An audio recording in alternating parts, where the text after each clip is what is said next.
You know that dream so many of us have, the one where we start our own business. We imagine this life of freedom, being our own boss, maybe even making money while we sleep.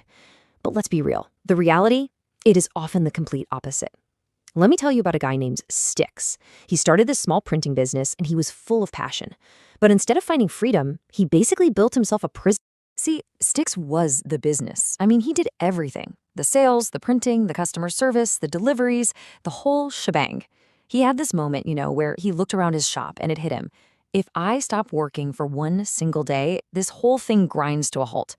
He wasn't a business owner. He was just the hardest working employee in a company he happened to create. But here's where the story gets really good.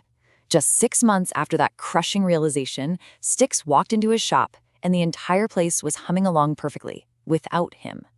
So how on earth did he pull that off? Let's dive into that, because his answer is the key to unlocking what real business freedom looks like. Now, the thing about Styx's situation is it's not unique. Not at all. It's this universal problem that snares countless entrepreneurs. It's called the owner's trap, and it's built on a single, really dangerous assumption. This whole trap is built on an idea from a book called The E-Myth Revisited, and the core idea is pretty simple. Just because you're an amazing chef, or a brilliant designer, or a fantastic printer, that does not mean you know how to build a business around that skill.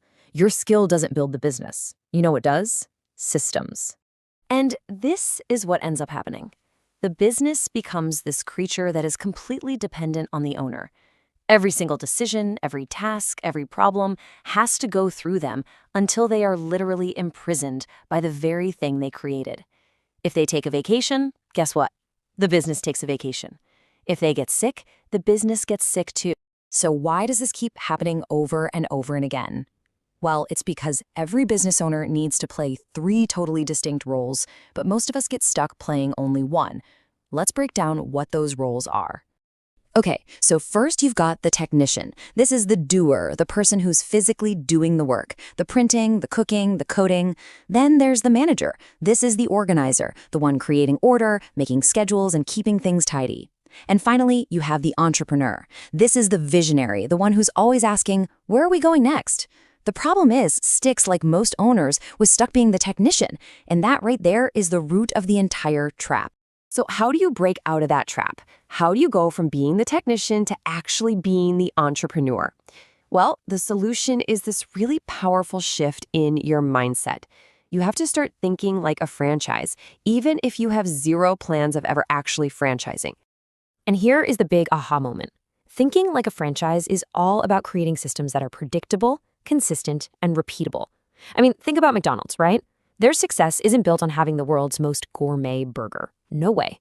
It's built on a system so dialed in that pretty much anyone can be trained to produce the exact same result every single time.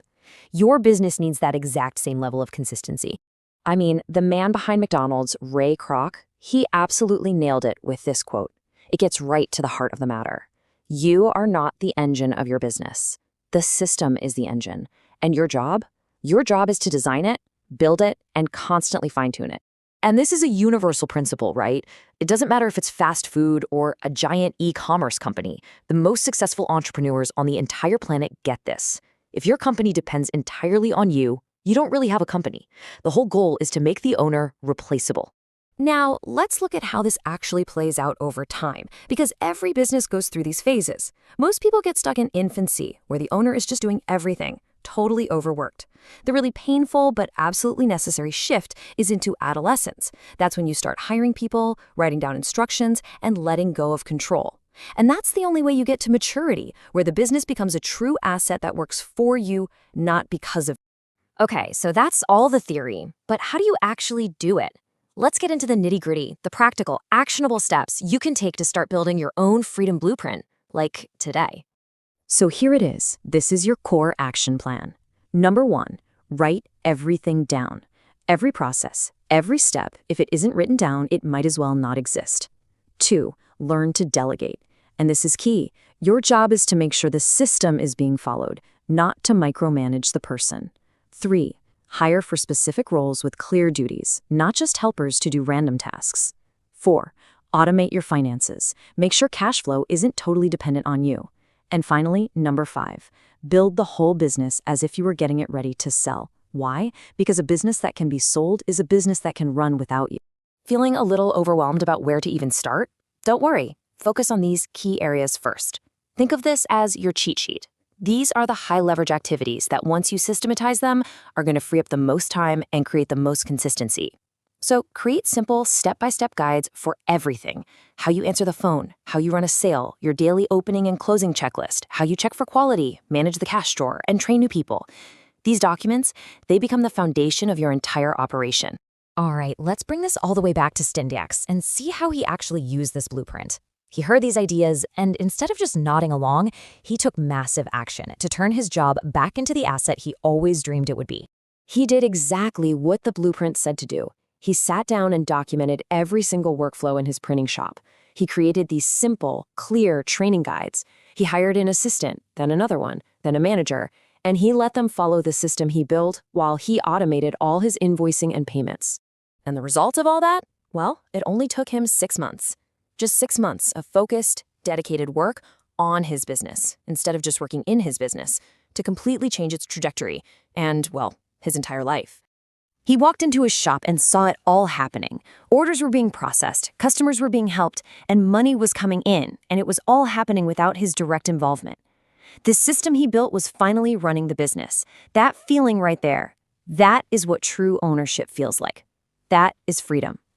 So when you boil it all down, it comes to this very simple distinction. When you own a job, you are the system. But when you own a business, the business has a system. One stops the second you walk away. The other is designed to keep growing even when you're not there. And that leaves us with one final and really critical question to ask yourself. Just take a look at what you're building every single day. Is it just a job that depends on you being there all the time? Or are you consciously, deliberately designing a system that is going to give you your future back?